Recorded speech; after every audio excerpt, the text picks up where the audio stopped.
it is my distinct honor and pleasure to introduce to you Mr. Bret Stevens.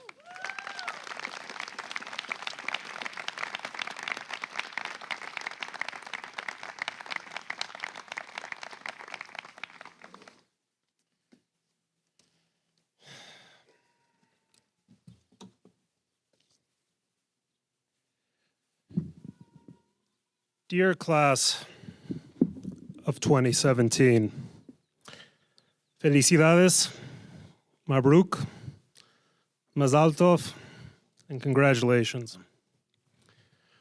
On this beautiful and significant day in your lives, I'd like to offer you a simple piece of advice that may seem obvious in theory, but isn't easy to put into practice.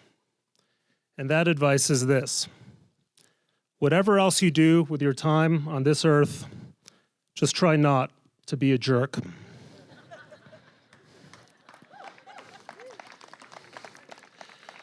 I know this is probably not what you were expecting from your graduation speech. Most commencement addresses dwell on life's hard-earned wisdom, such as the importance of listening to your inner voice or the value of failure. But the problem with hard-earned wisdom is that by definition, it must first be earned. To try to distill it into words is to reduce the richness of life's experiences into a recitation of lifeless cliches. So I'd like to offer you some thoughts that are less elevated, but I hope more relevant to your lives and to the times in which we live. Because, in case you haven't noticed, we live in the age of the jerk. Many of our most famous and well-paid celebrities are unmitigated jerks. Ditto with many star athletes, musicians, actors, comedians, talk radio personalities, cable news blowhards, as well as Sean Hannity. And then there are a few politicians I could mention. Let me give you an example. About 30 years ago, my friend Yossi was a young PR man when he got a big break, a lucrative branding study for a prominent executive based in New York. Yossi worked hard on the study and was proud of what he delivered. But when it came time to getting paid, the client went AWOL. So Yossi called him up. This is how the conversation unfolded. Yossi, did you read the study? Client, I did. Yossi, and did you like it? Client, it's terrific. Yossi, so when might I expect to get paid?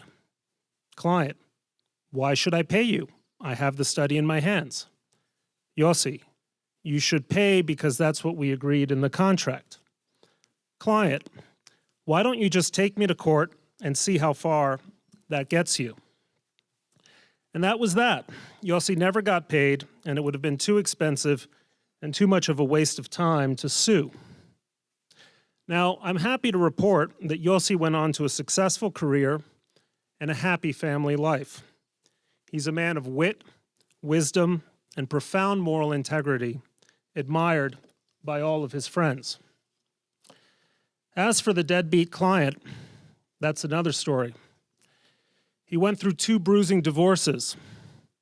Several of his marquee businesses went bankrupt. He got a very painful hair transplant.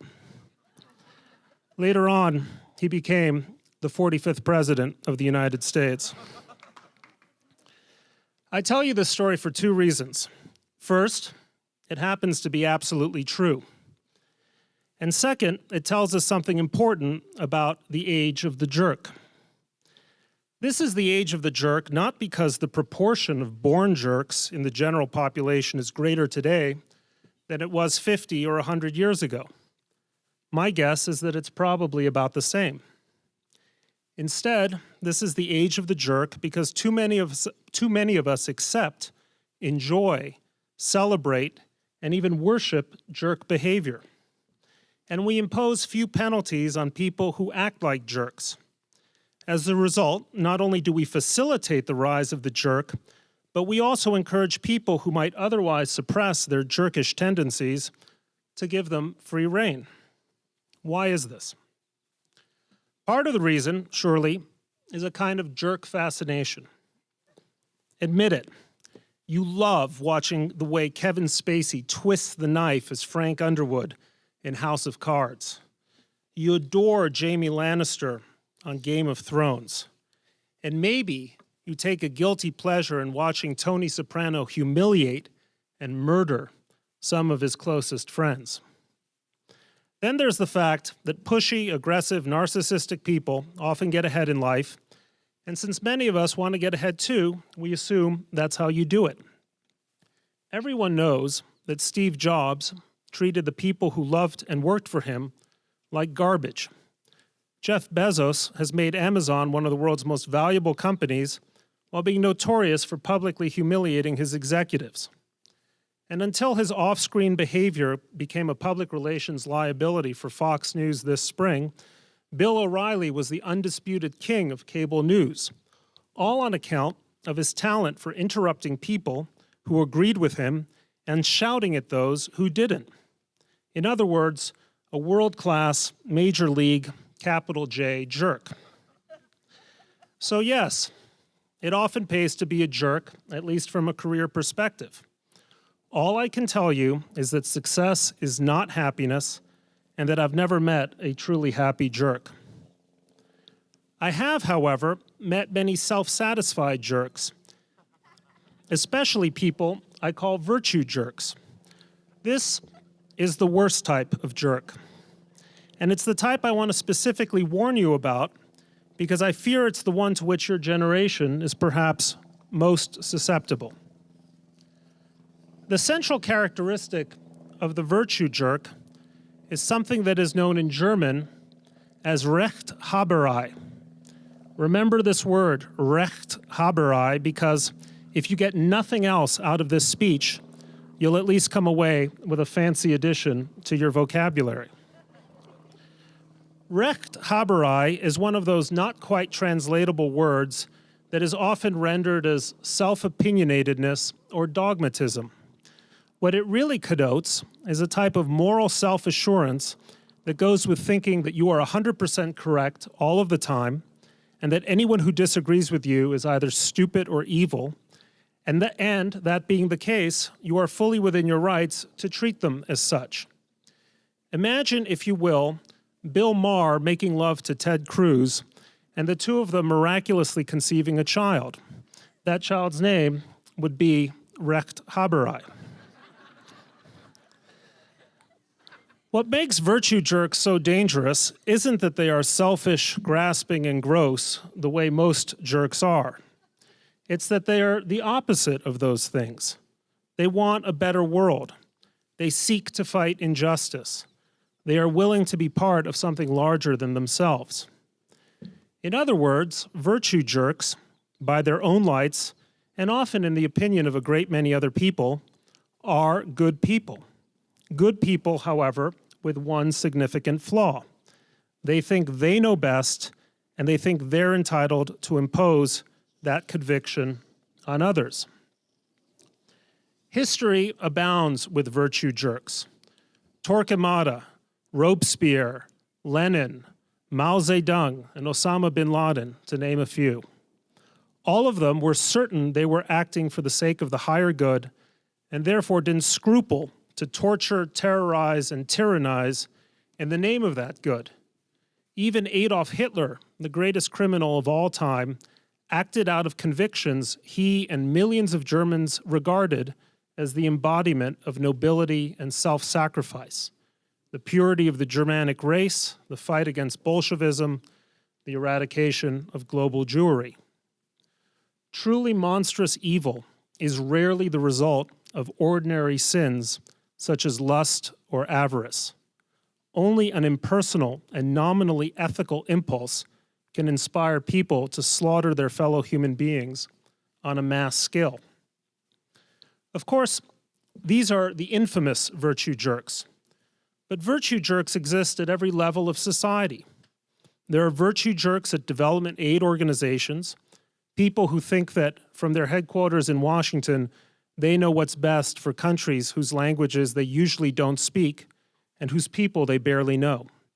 There are virtue jerks in our pulpits who believe that ancient and often badly misinterpreted pieces of scripture regarding subjects like homosexuality can override the claims of manifest human decency. There are virtue jerks at the colleges you'll soon be attending who act as if they are morally entitled to monitor and perhaps punish free speech in the name of salving someone's feelings. All of these people, whether they are conservatives or liberals, reactionaries or progressives, think they are doing God's work. And that's exactly the problem. They're doing what they think is God's work.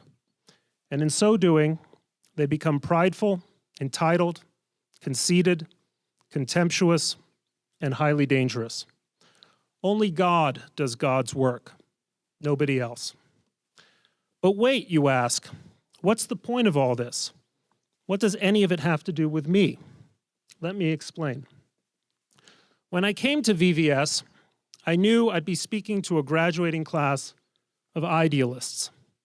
Idealists about learning, about friendship, about community, about diversity, about this beautiful place, about our global environment, about improving not only your own lives, but also the lives of those less fortunate than you. Those are the noblest ideals. And from everything I have heard about you, you have put these ideals to practice with an unmatched combination of sincerity and seriousness. But like everything else, even idealism needs to be tempered by modesty and intelligence. Are we idealistic about the right things, and are we idealistic about those things in the right way? Are we effective and thoughtful idealists? Are we persuasive idealists? Above all, are we humble idealists? That last question is particularly important because if there is anything that run-of-the-mill jerks and virtue jerks have in common, it's the absence of humility. Personal, moral, and intellectual humility is the antidote to being a jerk. And cultivating the habits of humility from our classrooms to our chat rooms to our boardrooms is our only salvation in the age of the jerk. I mean humility in the sense of knowing that you will never be in complete possession of the truth, and that your critics are smart and might sometimes have a point, and that you need constantly to test your deepest convictions against your most probing questions, and that there should be a place in your mind and heart where the words, "I was wrong," are permanently etched, and that the goal of all truly intelligent women and men is to maintain a productive tension between the self-confidence that enables us to move forward in pursuit of our aspirations and the self-doubt that keeps us from falling off a cliff. It's this kind of humility that grounds our idealism in reality, that channels its energy and steers it toward a good place. And it's also this kind of humility that, in the long run, will make your lives truly worth living. Yes, people will listen to jerks like Bill Maher and vote for jerks like Ted Cruz and envy jerks like Donald Trump and even admire jerks like Steve Jobs. But if there's one thing that none of us wants, after all is said and done, is to be remembered as jerks. We don't want it written in on our tombstone, "Here lies Jim, who made a ton of money and acted like a jerk." We don't want our obituaries to remind the world of how badly we treated the people around us, whatever our other accomplishments. We want those who will eulogize us to have better things to say about our character than about our CVs, however impressive the latter may be. Long before I was born, two students came through this place and, it seems, learned something from it. One student was my father, Charles, class of 1955, and the other was my Aunt Elizabeth, class of 1965. Both are gone now. I think about them every day. Neither of them grew up to be famous, at least not in the great scheme of things. Instead of leading quote-unquote important lives, they led meaningful ones. Instead of seeking personal gain, they mostly preferred to give. They were the most instinctively gracious and loving people I have ever known. In the field over there is a bench with my dad's name on it with the words, "Blow your own bugle." It was a favorite phrase of my dad, one he used often with me. It means that we each have our own notes to play, that none of us should sound quite like anyone else, that it is in contrast and cacophony, in individuality and idiosyncrasy, in the glorious riot of our competing styles and interests and convictions, that we learn how best to live our lives fully and share our world freely. Class of 2017, I hope that what this school taught my aunt and my father, and by extension taught my cousins, my siblings, and me, it has also taught you. I hope it has taught you to be generous and idealistic and loving, like they were. I hope it has taught you to be curious and humble and grateful, like they were. And yes, I hope it's taught you not to be a jerk. The world has quite enough of those. Thank you, and again, congratulations.